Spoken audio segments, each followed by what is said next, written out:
दौरे सियासत का इतना सा फसाना है, बस्ती भी जलानी है, मातम भी मनाना है। वसीम बरेलवी की ये शायरी आज मुझे याद आ रही है जब उन सभी के ट्वीट्स पढ़ रही हूँ महाकुंभ हादसे पर, जो अपने को जनता का सेवक कहते हैं। आप तो समझ ही गए होंगे मैं किसकी बात कर रही हूँ। प्रयागराज में महाकुंभ के दौरान जो भगदड़ हुई वो सच में एक बहुत ही दुखद घटना थी। हजारों लोगों की भारी भीड़ में कई लोग अपनी जान से हाथ धोते हैं और उनके परिवार के लिए सबसे बड़ी कहानी है। एक तरफ ये दर्द भरी कहानी है, दूसरी तरफ इस घटना पर सियासत शुरू हो जाना और भी ज्यादा गम का सबब बन गया है। शाही भगदड़ पर शाही सियासत, योगी से लेकर मोदी सबको कटघरे में खड़ा कर दिया। नमस्कार, मैं हूं रितिका यादव और आपका स्वागत है हमारे डिजिटल प्लेटफॉर्म पर। आज मैं आपके सामने सियासत का वो चेहरा लाऊंगी जिसे देखकर आप भी कहेंगे, बस करे नेताजी, थोड़ी इंसानियत जिंदा रखो। प्रयागराज में महाकुंभ का मेला हर साल हजारों लोगों को अपने धार्मिक भावनाओं को जगने का एक मौका देता है, लेकिन इस बार एक भयंकर भगदड़ ने कई लोगों की जान ले ली। ये एक ऐसी घटना थी जिसे हम सब कभी नहीं भूलेंगे। लेकिन जो और ज्यादा दुख देने वाली बात है वो ये कि इस दर्द और खून के बीच सियासत का खेल खेला जा रहा है। हमारे सो कॉल्ड पॉलिटिकल लीडर्स जो एक मौके की तलाश में रहते हैं कि कैसे अपनी सियासत की रोटियां सेके। हम ये नहीं कह रहे कि यूपी सरकार या योगी एडमिनिस्ट्रेशन से चूक नहीं हुई। बेशक इंतजाम और पुख्ता होने चाहिए। जो भी एडमिनिस्ट्रेटिव लापरवाही हुई है उसको माफ नहीं किया जा सकता और दोषी को सजा भी मिलनी चाहिए। पर मेरा सवाल उन सभी विपक्षी पार्टियों और उनके लीडर्स से है जो ट्वीट वाला गेम खेल रहे हैं कि क्या ये मौका है किसी पर बस उंगली उठाने का। बस दो संवेदना के शब्द उन परिवारों के लिए बोल दिया और हो गया। कहाँ है नैतिकता, कहाँ है इंसानियत। जब ऐसे बड़े दुख की घटना होती है तो सबसे पहले जरूरी होता है कि जो परिवार इस दर्द को झेल रहे हैं उन्हें समर्थन मिले। उनके आंसू, उनका दर्द उस वक्त किसी भी पॉलिटिकल स्टेटमेंट से ज्यादा महत्वपूर्ण है। लेकिन जैसे हम देख रहे हैं कुछ लोगों ने इस घटना को अपनी पॉलिटिकल स्ट्रैटेजी का हिस्सा बना लिया है, जिसमें उनका असली मकसद उन परिवारों के दर्द को समझना नहीं बल्कि अपने फायदे के लिए मुद्दा उठाना है। जब किसी मुद्दे पर सियासत शुरू हो जाती है तब असली बात छुप जाती है, जो कि उन परिवारों का दर्द है। वो लोग जो अपने परिवार के किसी को खो चुके हैं, उनका जो दर्द है वो सियासत से बहुत ऊपर है। उनके लिए उनका अपना व्यक्ति कभी वापस नहीं आ सकता, चाहे कोई भी पार्टी या नेता उनके लिए कुछ बोले। इस समय सबसे महत्वपूर्ण बात उन परिवारों का प्रबंधन और समर्थन करना उच्च कार्य है। पर यहाँ सब कुछ उल्टा हो रहा है, सब कुछ विपरीत है। लोकसभा में विपक्ष के नेता और कांग्रेस सांसद राहुल गांधी ने कहा कि प्रयागराज महाकुंभ में भगदड़ के कारण कई लोगों की मौत और कई के घायल होने की खबर बेहद दुखद है। मैं शोक संतप्त परिवारों के प्रति अपनी गहरी संवेदना व्यक्त करता हूं और घायलों के शीघ्र स्वस्थ होने की कामना करता हूं।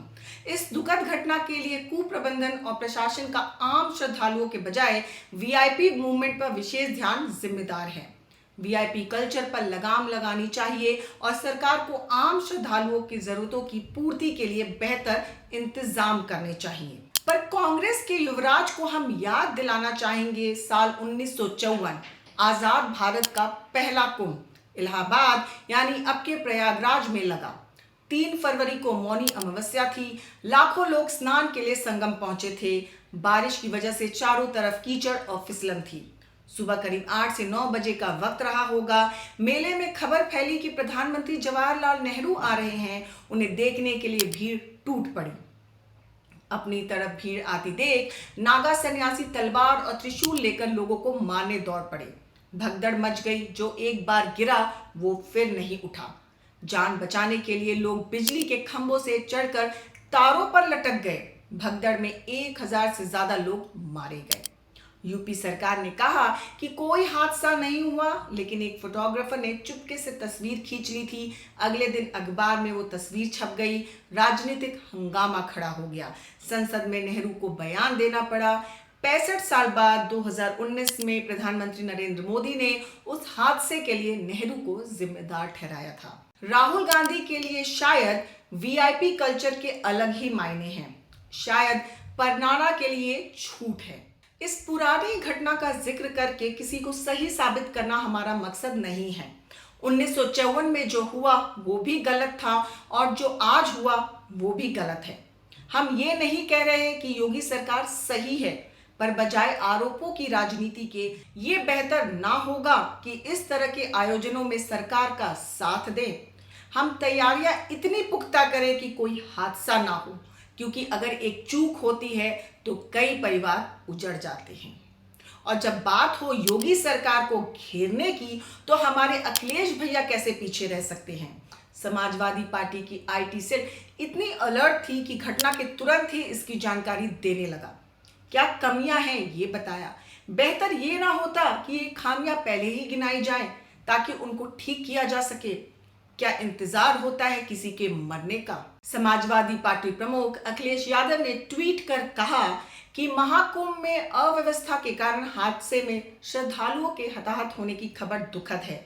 सरकार को इस घटना से सबक लेना चाहिए और श्रद्धालुओं के लिए ठहरने, भोजन, पानी और अन्य सुविधाओं की अतिरिक्त व्यवस्था करनी चाहिए। अखिलेश ने यह भी कहा कि महाकुंभ में आए संत समाज और श्रद्धालुओं में व्यवस्था के प्रति पूर्ण विश्वास जगाने के लिए ये आवश्यक है कि उत्तर प्रदेश शासन प्रशासन के स्थान पर महाकुंभ का प्रशासन और प्रबंध तत्काल सेना को सौंप देना चाहिए। विश्व स्तरीय व्यवस्था करने के प्रचार करते हुए दावों की सच्चाई अब जब सबके सामने आ गई है, तो जो लोग इसका दावा और मिथ्या प्रचार कर रहे थे, उन्हें इस हादसे में हत हुए लोगों की नैतिक जिम्मेदारी लेते हुए अपना पद त्याग देना चाहिए। हम अखिलेश यादव को 2013 याद दिलाना चाहेंगे।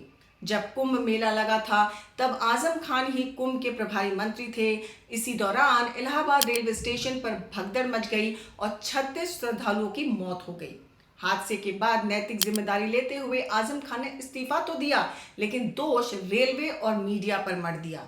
उन्होंने कहा, जहां 3 करोड़ लोग एक दिन में आए, वहां इस तरह के हादसे के बारे में किसी को जिम्मेदार ठहराया नहीं जा सकता।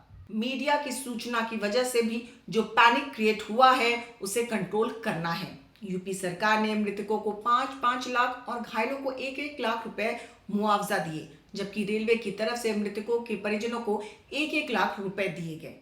उस समय मुख्यमंत्री रहे अखिलेश यादव ने आजम खान की तारीफ करते हुए कहा था कि आजम खान मेला कमेटी के चीफ बने रहेंगे। मुख्यमंत्री का मानना था कि आजम खान ने पूरे समर्पण और जिम्मेदारी के साथ अपनी जिम्मेदारी निभाई है। उन्होंने विपक्ष की आलोचना की कतई परवाह नहीं की और आजम खान का इस्तीफा स्वीकार करने से मना कर दिया। हम फिर अपनी बात दोहराना चाहेंगे कि हमारा मकसद किसी को सही या किसी को गलत दिखाना नहीं है। हमारा सवाल बस यही है कि हम हर तरीके से डेवलप्ड हैं, चाहे वो टेक्नोलॉजी हो या बेटर सुविधाएं प्रदान करने के संसाधन। पर हादसा 1954 में भी हुआ और आज 2025 में भी हुआ। तो क्या हम सच में प्रगति के मार्ग पर चल रहे हैं? क्योंकि इंसान के जीवन की कीमत तो अभी भी नहीं है। जब एक माँ अपने बेटे को खो देती है, जब एक बहन अपने भाई को खो देती है, तो उनके लिए दुनिया की सबसे बड़ी ये बात है उनका दर्द समझा जाए। उनको सियासत की बारिश नहीं चाहिए, उन्हें सिर्फ एक हाथ की जरूरत है जो उन्हें संभाले। लेकिन अभी कुछ ऐसे लोग हैं जो इस घटना का फायदा उठाकर अपना राजनीतिक पलड़ा भारी कर रहे हैं। ये घटना सिर्फ एक स्टैटिस्टिक्स नहीं है, ये उन जिंदगियों का किस्सा है जो हमारे बीच थी और उन जिंदगियों का जीवन भर का दर्द है जिनके वो अपने थे जो चले गए। हमारी गुजारिश बस इतनी है, उनके दर्द को कभी भी सियासत के चक्कर में नहीं डालना चाहिए। ये वक्त है एक साथ खड़े होने का, एक दूसरे का सहारा बनने का। सियासत कभी और कर लीजिएगा, आज इंसान बन जाएं। अगर आपको हमारी ये रिपोर्ट पसंद आई हो तो बने रहें हमारे साथ, क्योंकि खबर के हर चौराहे पर पोस्टमैन आपको मिलेगा सत्य के संदेश के साथ। जय हिंद, जय भारत।